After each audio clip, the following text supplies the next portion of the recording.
noise, man. I don't use the TVR for commuting, so every time I get in it, every weekend here and there, it's just, it still feels like you're in something special. Is there any nicer noise than a burbling V8? Welcome back to ToolsnTrack. We are just coming into Edinburgh as we are going to Strongbroo Racing again. Why? Well, as last time you noticed, we threw on some fancy new gas adjustable suspension, and the key of that word, adjustable, it has not been adjusted in the slightest. As you can see, the car's bouncing around quite painfully. So we're going to go see what Neil can do with his magic wand, and I say magic wand as in all his magic equipment, and see if we can get this thing handling a bit better for our first trip to Knockhill.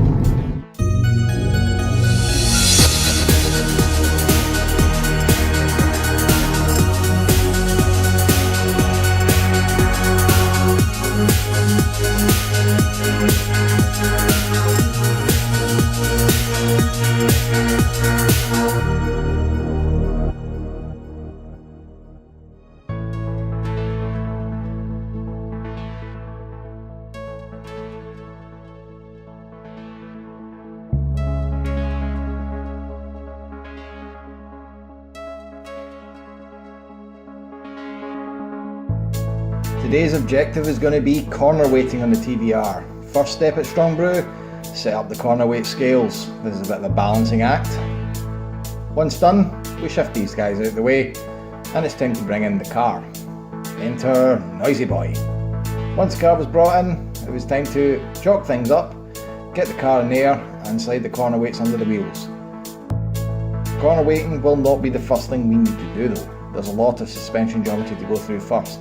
But getting the car in the right position is key to all of this. There is a lot of adjustment needed here. The corner weights must be balanced, must be level, and must be completely calibrated before we start. So yes, 4 zeros, that's what we want to see. So no weight on any corner. No weight on any corner. Cool. So if you want to jump on in, yep, then we'll roll it on and just check that we're roughly in the right ballpark and we're not a million miles out on the corner weights. Okay. And then we can start off by just pushing those roughly in the right ballpark. Right. Before we start doing.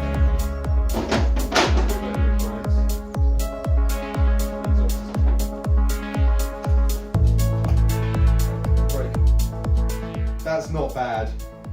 Setting up a two-seater car is never going to be perfect because it's always going to be compromised by the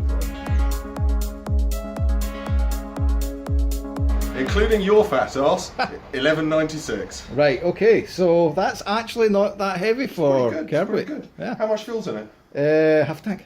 Yeah. Not the heaviest car in the world. I'd live with that. So. Yeah.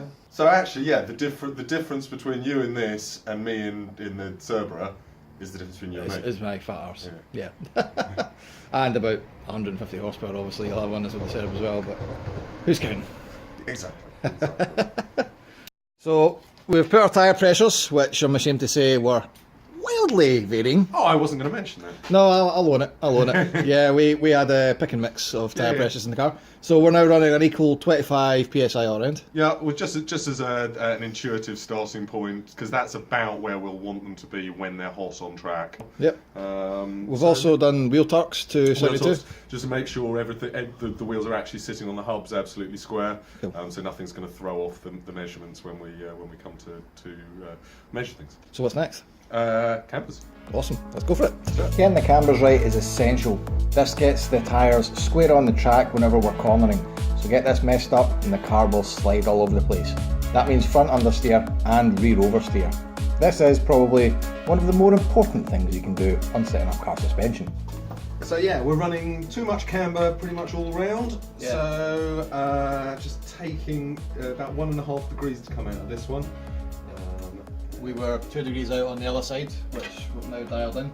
And the back's just, imagine a Volkswagen Beetle that's been lowered and you're pretty close to where we're at.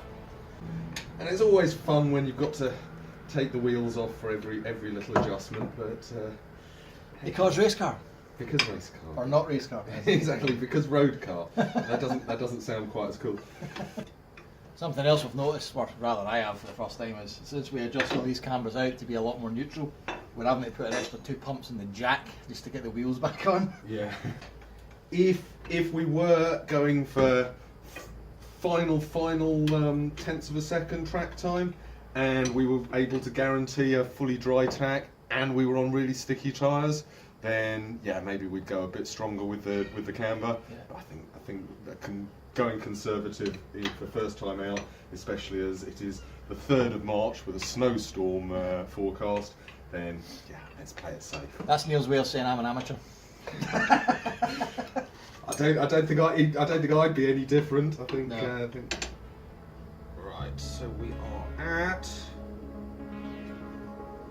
2 3/4 on this measurement. We want to take 1.5 out of that. Judicious use of the gentle persuader. Once the rear camber was done, it was time to look at the next part of the project. That is front toe. Now, the front toe affects how well the car steers going into corners. Again, another essential part of car setup and handling. To do this, we used Neil's crafty little jig. No fancy lasers in this garage. No, we used a traditional setup, which by the way was just as effective. We've done cambers and the toes so far. So now we're going to do the corner weights. But corner weights and ride heights all affect each other. We'll get make sure the front's absolutely level, right, and then make the adjustments on the back. Now, because this is somewhere between a road car and a track car, then it's a bit of a compromise. So we're going to try and get the diagonals as close together as possible, but also try and do that in a way that keeps the fronts as close together as possible. The first thing is you sit in, my friend. Oh, okay. I like that part. Is that full lock? Yeah. Okay, and now back the other way.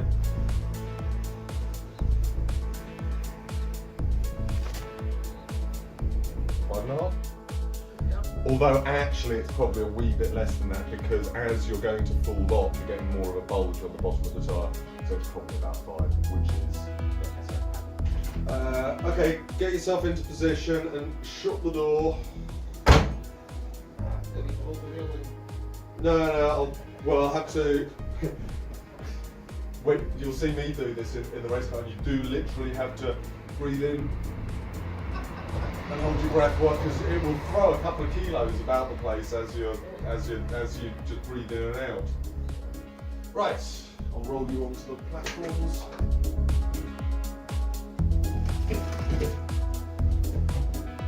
Anything I add will also add to its opposite corner. So these are the figures, the end results. These are the corner weights we've went with, which is a compromise enough with me in the car. Yeah. Which looks fairly balanced. Alright, total 1194. Sweet. Alright. And that's our geometry that we went with in the end, which is all pretty much as the book says. We were mostly happy with that, except that 2mm there, which one day in the fullness of time we will we'll live with it, because it involves stripping down the entire suspension to correct. Yeah, well, at least it means the rear lower wishbone needs taking off. It's an easy enough job to do, but it's just a pain in the arse. It's not technically difficult. It's just a lot of wrestling with rusty threads and shit. Yeah, well, we've got. We're very happy with the overall all-up weight, right? Including your not inconsiderable frame. Then we've got 1194, right? Which is with half a tank of fuel in. That's a good weight. Cool. We plumped for a compromise between the diagonals being good and the fronts being good, and also a compromise between solo driver and really the difference in weight pivots on having a passenger in the car, which is as near as damn out of balance. And well, at that and coming down to driving style as well. So if you're going to drive really aggressively and be turning in hard on the while still on the brakes, then getting the balance of the fronts is more important. If you're going to drive more conservatively and more traditionally, get your braking done and then turn in, then the diagonals are more important. And really, we've got a good compromise between both. And we've got a compromise between those two things. Perfect. So yeah, happy days. Dude, I can't wait to drive this. All good, all good. Well, I think you should feel a decent difference. I can't look forward to it. Not least on the tyre pressures. Shh. Let's not say any more about that. No. Yeah. A momentary lapse of reason. Excellent. All good. Nice one. Thanks, Right, Neil. we're done. Cheers.